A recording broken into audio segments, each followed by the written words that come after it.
ఇంటికి compound wall ఉండాలా అని కొంతమంది అడుగుతుంటారు. ఉండాలా? అక్కర్లేదా?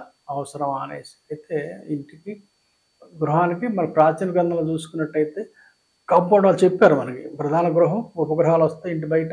తర్వాత కాంపౌండ్ వాల్ వస్తది. అలా కొన్ని మరీ పెద్ద ఇళ్ళైతే 2 కాంపౌండ్ వాల్స్ కూడా చెప్పారు. మొదటి కాంపౌండ్ బయట ఇంకొన్ని గృహాలొస్తాయి మనకు సంబంధించినయి.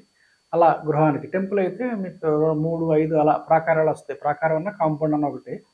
అయితే మరి చిన్న చిన్న గృహాలొచ్చేసరికి ఏం జేయాలి? గ్రామాల్లో ఒక చిన్న చిన్న ఇళ్ళుంటాయి. పెంకుటిల్లు లాంటివి ఉంటాయి. ఇంటి పక్కన ఇల్లుంటది. ఈళ్ళు కొంచెం స్థలం వదులుకుంటారు. సూరు పట్టకి. అలాగే పక్కోళ్ళు కొంచెం వదులుకుంటారు. అలా మీకు పూర్వం అలా కాంపౌండ్ వాల్ లేకుండా ఇళ్ళుండే గ్రామాల్లో. ఇంటికి మధ్య చిన్న దడి లాంటిది ఉంటది. లేదా ఉండదు కూడా. పూర్వం అలా జరిగాయి. ఇబ్బంది లేదు గానీ, ఇప్పుడు ఇవాళ మన మోడర్న్ డేస్‌లో మన ప్రతి ఇంటికి ఒక నుయ్యో, సంపో ఉంటది. ఒక సెప్టిక్ ట్యాంక్ ఉంటుంది.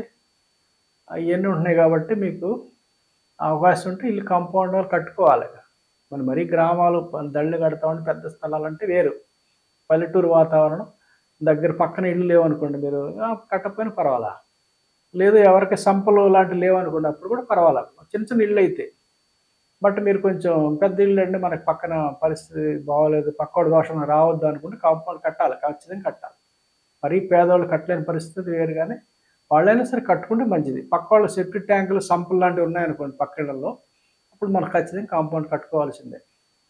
ఇది ఎంత చిన్న ఇల్లైనా, పెద్ద ఇల్లైనా సరే. అదే కొంచెం పెద్ద ఇల్లు అవకాశం ఉంటే కట్టుకోవడం సేఫ్. ఎందుకో ఏంటి బెనిఫిట్ అంటే కాంపౌండ్ కట్టడం వల్ల, కాంపౌండ్ అంటే దీపానికి చిమ్నీ లాంటిదది. మనకి దీపం మనకి ప్రశాంతంగా ఎలగాలి చక్కగా అనుకుంటే చిమ్నీ ఉండాలి. ఎందుకంటే గాలొచ్చి అటు ఇటు డిస్టర్బ్ చేస్తది దీపం వెలుతురుని దాన్ని. కాబట్టి చిమ్నీ ఉంటే ఎంత అవసరమో దీపానికి, ఇంటికి కాంపౌండ్ వాల్ చిమ్నీ లాంటిదనమాట.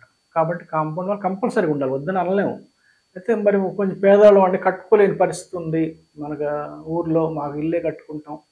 మరి అలాంటి పరిస్థితి వచ్చినప్పుడు ఏం చేయాలంటే కనీసం మన ఇన్‌స్టాల్‌మెంట్‌ల ముందు పునాదన్నా ఏసేసుకోవాలి ఫస్ట్.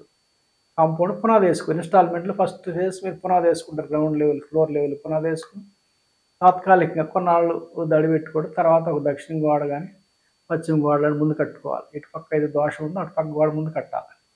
అలా తర్వాత ఇంకో గోడ అలా మొత్తం మీద 4 గోడలు కట్టుకోవాలి. ఇలా మంచి ప్లేస్ చూసి గేట్ పెట్టుకోవాలి. అసలు పెట్టకుండా ఉంటే కొన్ని ప్లేసుల్లో పర్వాలేదు గానీ, కొన్ని చోట్ల దోషం వచ్చే అవకాశం ఉంది. అది మన పక్కిళ్ళు బట్టి, సరౌండింగ్ బట్టి చూసుకోవాలి. ఆ రకంగా చేసుకుంటే మంచిది.